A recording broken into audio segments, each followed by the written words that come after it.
Welcome to 2 states. నేను పూర్ణిమ. నేను నేత్ర. పూర్ణిమ, అసలే హాట్ గా ఉన్న నంద్యాల ఉప ఎన్నిక ప్రచారం జగన్ సభతో ఇంకా వేడెక్కినట్టుంది. మామూలుగా కాదు, ముద్దిరిపోయింది. అయితే చంద్రబాబుని కాల్చి చంపినా తప్పు లేదని జగన్ చేసిన వ్యాఖ్యలు ఇప్పుడు మరింత మంటలు రాచేశాయి. ఏపీ వ్యాప్తంగా టీడీపీ శ్రేణుల నిరసనతో దద్దరిల్లింది. ఉప ఎన్నిక వేడిని మరో స్టేజ్కి తీసుకువెళ్ళింది. తల్లి తండ్రిని చంపేసి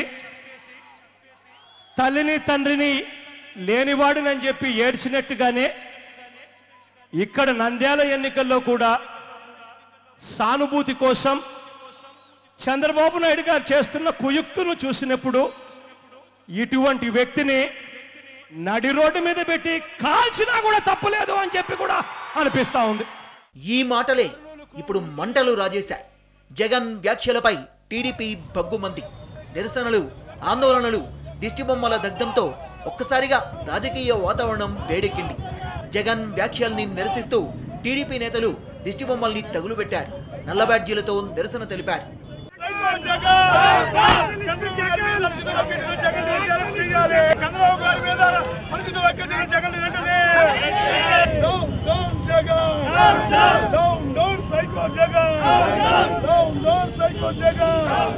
గుంటూరు, విజయవాడ, కర్నూలులో తెలుగుదేశం కార్యకర్తలు రోడ్డెక్కారు.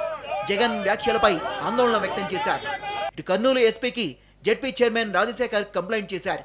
జగన్ పై కేసు నమోదు చేయాలని డిమాండ్ చేశారు.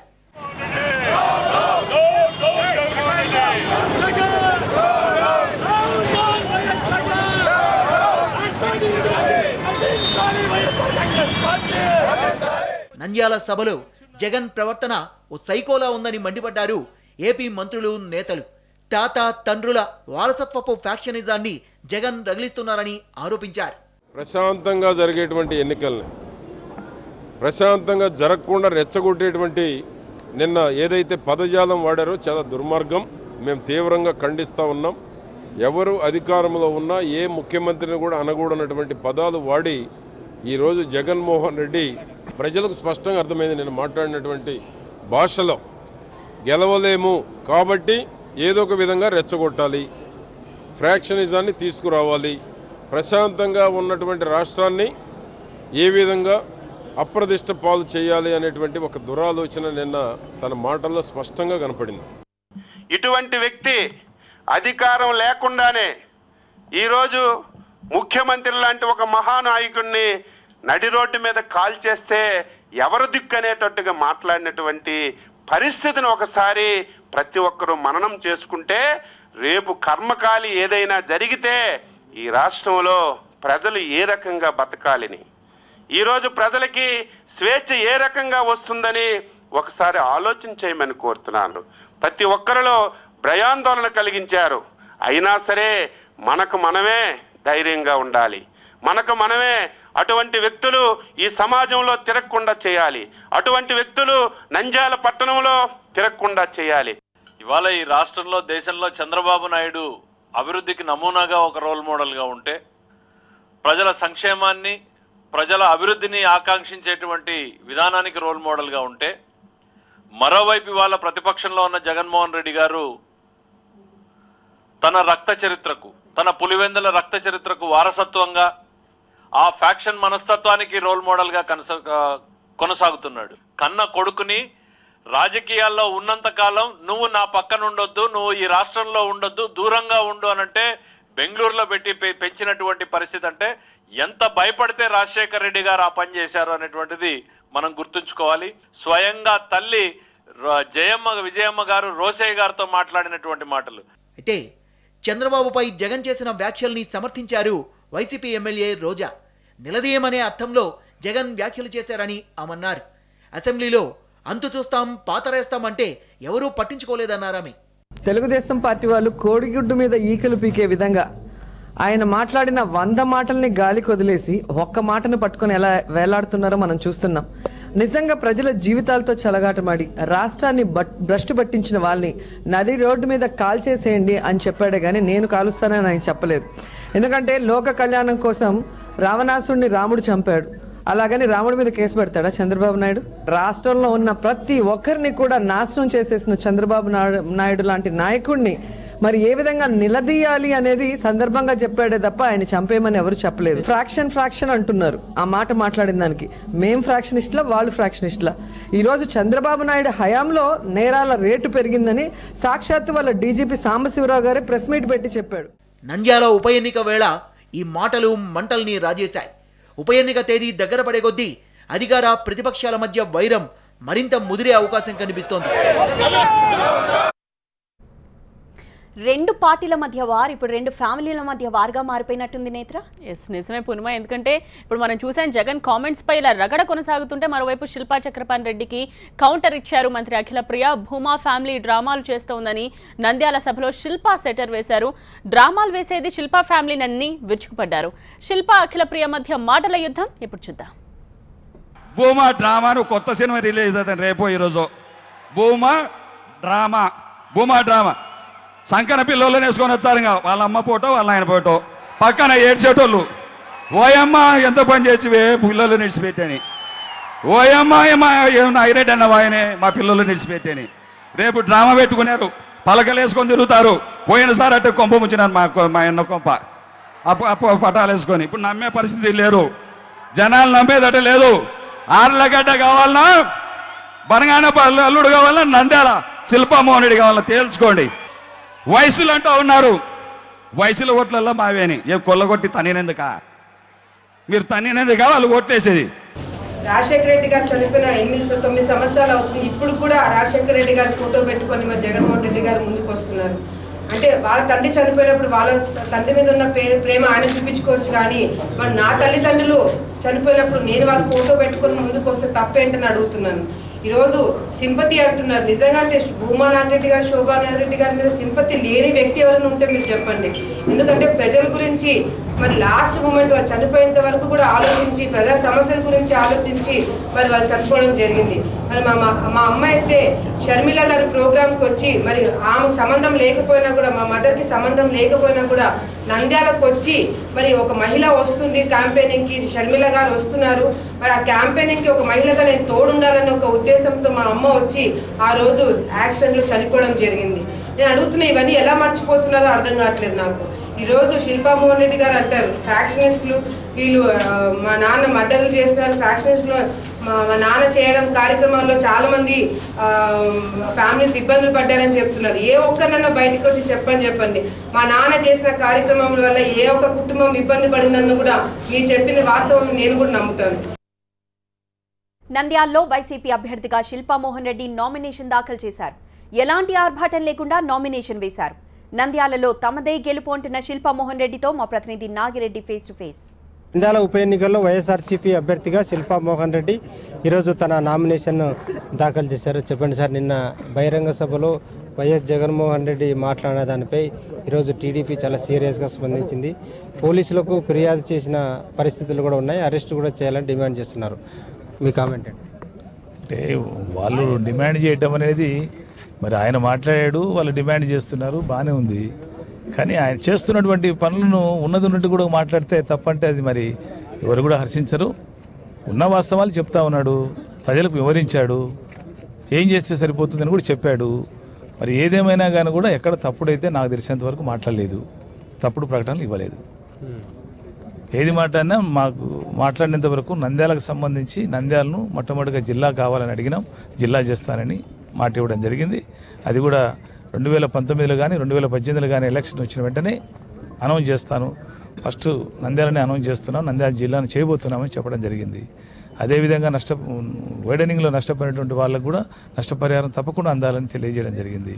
అదేవిధంగా కేశరెడ్డి బాధితులు కానీ, అదేవిధంగా అగ్రిగోల్డ్ బాధితులు కానీ గవర్నమెంట్ వస్తే, వైఎస్ఆర్సీపీ ప్రభుత్వం ఏర్పడి జగన్మోహన్ రెడ్డి గారు ముఖ్యమంత్రి అయితే తప్పకుండా నష్టపరిహారం అందేటిగా మేము చూస్తాము. అది కూడా ఏ ఇబ్బంది లేకుండా గవర్నమెంట్ నుంచి ఇప్పిస్తామని కూడా చెప్పడం జరిగింది. టీడీపీ నేతలు, ముఖ్యంగా మీ ప్రత్యర్థులు, టీడీపీది అభివృద్ధి నినాదం అయితే వైఎస్ఆర్సీపీ వాళ్ళది అభివృద్ధిని అడ్డుకునే నినాదం అని ఆరోపిస్తున్నారు. అభివృద్ధి జరిగేటుకుంటే 3.5 సంవత్సరాల తెలుగుదేశం ఉంది కదా. నంద్యాలలో ఏ అభివృద్ధి జరిగిందో చెప్పాలి. మేము కూడా ఇన్ఛార్జిగానే ఉన్నాము. మరి ఎన్ని విజ్ఞాపన పత్రాలు ఇచ్చాము, ఎన్నోసార్లు కూడా రిక్వెస్ట్ చేయడం జరిగింది ముఖ్యమంత్రి గారిని. ఇదే రోడ్డు వేయడం గురించి ఇదే దీపగుంటలో మీటింగ్లోనే ప్రత్యక్షంగా కసురుకోవడం కూడా జరిగింది, నా మీద కోప్పడడం కూడా జరిగింది. ఎందుకంటే డబ్బులు ఆడున్నాయి, ఎక్కడి నుంచి తీసుకొస్తావు, ప్రతిదీ మీరు అడిగినదంతా మేము ఇవ్వాలనేట్టుగా మాట్లాడాడు. మరి ఈరోజు వస్తున్నాయి ఇస్తున్నామంటే ఓన్లీ ఎలక్షన్స్కి వస్తాం. మీరు ఇన్ని రోజులుగా ప్రచారం చేస్తున్నారు, మీ ప్రచారానికి స్పందన ఎలా? ఎక్కడ కూడా ప్రజాస్పందన మాత్రం బ్రహ్మాండంగా ఉంది, ఎక్కడ ఇబ్బంది లేదు. 1% కూడా ప్రజలలో మాత్రం స్పందన చాలా బాగుంది. ఇది పరిస్థితి. బహిరంగ సభలో వైఎస్ జగన్మోహన్ రెడ్డి ఎక్కడ తప్పుగా మాట్లాడలేదని టీడీపీ నేతలే దాన్ని తప్పుగా అర్థం చేసుకుంటున్నారని వైఎస్ఆర్సీపీ అభ్యర్థి శిల్పా మోహన్ రెడ్డి అంటున్నారు. కెమెరా పర్సన్ వీరేష్తో నాగిరెడ్డి, TV9 నంద్యాల. సో ఎన్నికలకి ఇంకా 2 ఏళ్ల టైం ఉంది పూర్ణిమ, కానీ ఇప్పుడే పార్టీలు అలర్ట్ అయినట్టున్నాయి. తెలంగాణ రాజకీయం వేడెక్కడం చూస్తే ఇప్పుడు అదే అనిపిస్తోంది. అధికార పార్టీని ఇరుకున పెట్టే ప్రయత్నం ప్రతిపక్షాలు చేస్తున్నాయి. అటు అపోజిషన్ కు టీఆర్ఎస్ నేతలు గట్టి కౌంటర్ ఇస్తున్నారు. దీంతో రోజు రోజుకు మాటల యుద్ధం పెరుగుతోంది. ఉమ్మడి కరీంనగర్ జిల్లా టీఆర్ఎస్ కు కంచుకోట. ఈ కోటను బద్దలు కొట్టేందుకు ప్రతిపక్షాలు ప్రయత్నిస్తున్నాయి. సిరిసిల్ల నేరెళ్ల ఘటనతో చిలికి చిలికి గాలివానగా మారింది. కేటీఆర్ నియోజకవర్గం కావడంతో ఈ విషయం మరింత ప్రాధాన్యత సంతరించుకుంది. దీంతో ప్రతిపక్ష పార్టీలు ఈ విషయంపై ఫుల్ ఫోకస్ పెట్టాయి, ఆందోళనలు నిర్వహించాయి. బాధితుల్ని జాతీయ నేతలు మీరా కుమార్తో పాటు పలువురు పరామర్శించారు.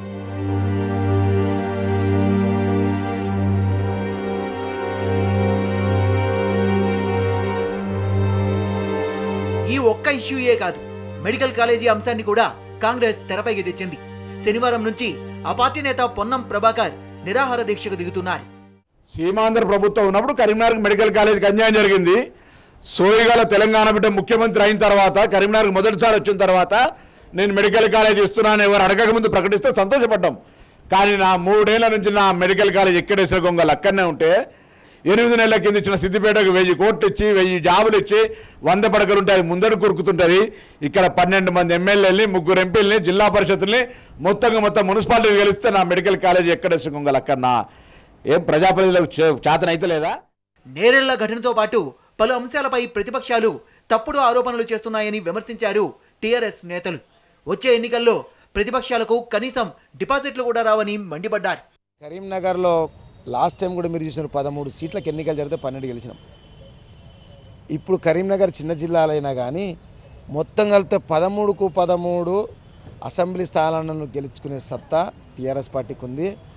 పతనం అనేది వాళ్ళకు మొదలైంది, మళ్ళీ ఇంకా లేదు, ఇక లేచుడు లేదు, అది పోయింది పాతాళానికి. కాంగ్రెస్ పార్టీ అయితేనేది ఇంకే మిగతా పార్టీలు ఏ పార్టీ అయినా కానీ ప్రజలు ఆల్రెడీ తొక్కేసిన వాళ్ళను. వీళ్ళు పనిచేయలేరా 60 సంవత్సరాలను వీళ్ళు సాది సాది సాది సాది బాగా అయిపోయింది అద్దు. ఎన్నికలు దగ్గర పడే కొద్దీ ఈ పొలిటికల్ హీట్ ఇంకా పెరిగే అవకాశం కనబడుతోంది. నంద్యాలలోనే హాట్ గా ఉందనుకుంటే ఇప్పుడు ప్రకాశం జిల్లా కూడా అంతే హాట్ గా తయారైంది. ఈ లిస్ట్ లో ప్రకాశం జిల్లా కూడా చేరిందని చెప్పాలి. ఎందుకంటే ఇక్కడ అధికార పార్టీలో తమ్ముళ్ల కుమ్ములాటలు కొత్త సెగ రాజేస్తున్నాయి. కారణం గొట్టిపాటి వర్గాల ఆధిపత్య పోరు తగ్గక ముందే గిద్దలూరులో మొదలైంది. ఇది చిలికి చిలికి గాలివానగా మారి టీడీపీకి ఎదురు దెబ్బ తగిలింది. నంద్యాల ఉప ఎన్నికకు ముందే ఏపీ రాజకీయాలు వేడెక్కాయి.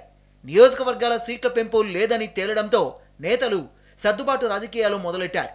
2019 ఎన్నికలే టార్గెట్గా తమ బెర్తులు కన్ఫర్మ్ చేసుకునేందుకు పోటీ పడుతున్నారు. తాజాగా ప్రకాశం జిల్లా రాజకీయాల్లో మళ్లీ అలజడి మొదలైంది. తెలుగుదేశం పార్టీ ఎమ్మెల్సీ చక్రపాణి రెడ్డి టీడీపీకి రాజీనామా చేసిన ఘటన మరువక ముందే మరో ఎదురుదెబ్బ తగిలింది. గిద్దలూరు మాజీ ఎమ్మెల్యే అన్నా రాంబాబు పార్టీకి రాజీనామా చేశారు. కార్యకర్తల సమావేశంలో ఆయన ఈ నిర్ణయాన్ని ప్రకటించారు. తన మెడలో పార్టీ కండువాను తీసి పక్కన పడేశారు.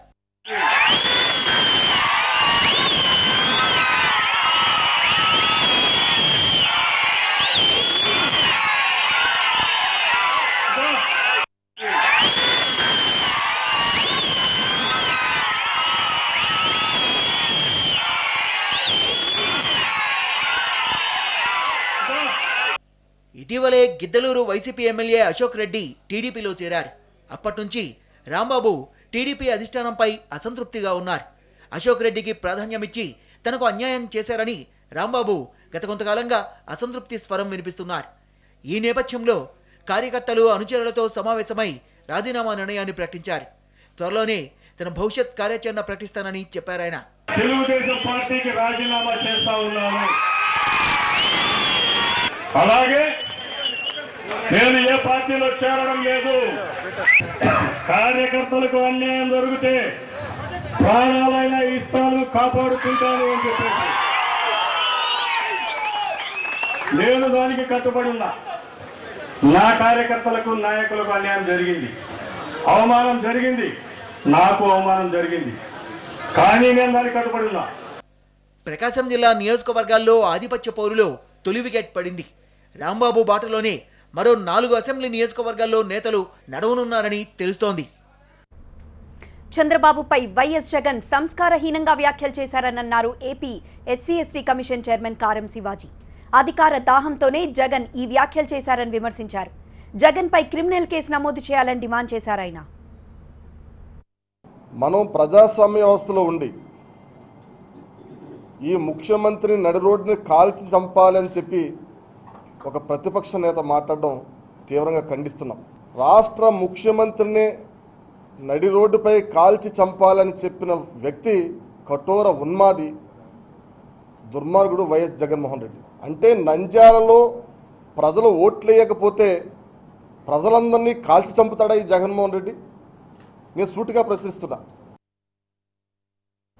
ప్రపంచంలోనే మొదటిసారిగా రైతులను సంఘటితం చేసేందుకు ప్రభుత్వమే రైతు సమాఖ్య ఏర్పాటు చేస్తుందని సీఎం కేసీఆర్ తెలిపారు. మేడ్చల్ జిల్లా లక్ష్మాపూర్ గ్రామ సభలో ఆయన పాల్గొన్నారు. గ్రామం, మండలం, జిల్లా స్థాయిల్లో రైతు సమాఖ్య ఏర్పాటు చేస్తా ఉన్నారు. వీటన్నిటినీ రాష్ట్ర రైతు సమాఖ్య ఆర్గనైజ్ చేస్తుందని తెలిపారు. దీనికోసం బడ్జెట్లో 500 కోట్లు కేటాయిస్తున్నట్టు కేసీఆర్ ప్రకటించారు.